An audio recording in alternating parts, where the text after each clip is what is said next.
Welcome back. Today we're going to talk about a topic that maybe your mother knows if she's got those big knockers. Or maybe some of you might know it better as Kim Kardashian's entire career. That's right, today we're going to talk about silicone implants. Before we get into that, I would just like to mention that prior to silicone implants, women used to receive surgery to augment certain parts of their body by injection of glycerin fat, ox cartilage, and even snake venom.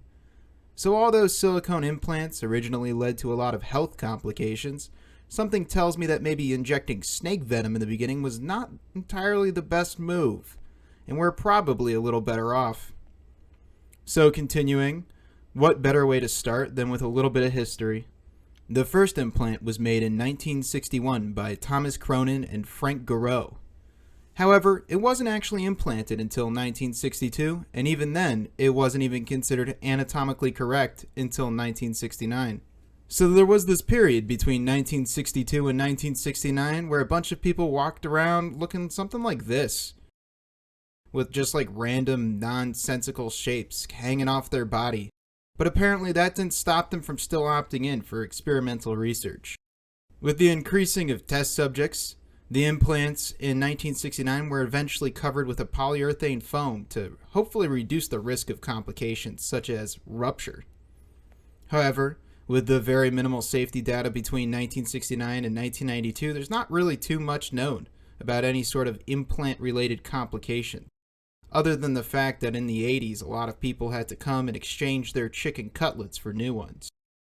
And unsurprisingly, like most things in the 80s, after all the roller rink accidents, no one was really smart enough to second-guess a procedure that still showed long-term issues. All they really wanted was just to compete with Stacy's mom, who eventually everybody found out later always had it going on. A little later down the road, it was discovered that the original implants that were being implanted during the 60s and 70s really didn't actually have a barrier shell, and a lot of the low viscosity silicone ended up leaching directly into the body and led to a lot of serious complications. This led the original company of silicone implants to actually be sued by 200,000 different parties, and consequently, a lot more research has been put into this than initially conceived. Silicone implants are made out of PDMS, or polydimethylsiloxane, with the inside tending to be a gel of this material to prevent leaking on the instance of rupture, as you probably have seen in a lot of TikTok videos by plastic surgeons, who just destroy hundreds and thousands of dollars of these implants for clout. The reason this material in particular is used and not something else is due to something known as biocompatibility. Think about it like this. In order for something to be biocompatible, you must look at the body's response to interacting with it. For example, if you're like Emperor Qin Shi Huang, and you think drinking mercury will give you eternal life, you will be proven wrong by a very quick death. Hence why we don't drink mercury, and also why breast implants don't happen to be filled with liquid mercury, even though they'd be very shiny. So a bunch of work was put in to determine that PDMS was safer than a bunch of other things. And yeah, welcome to the world of material selection. One of the big things a lot of people look at for implant material selection is something known as capsular contracture.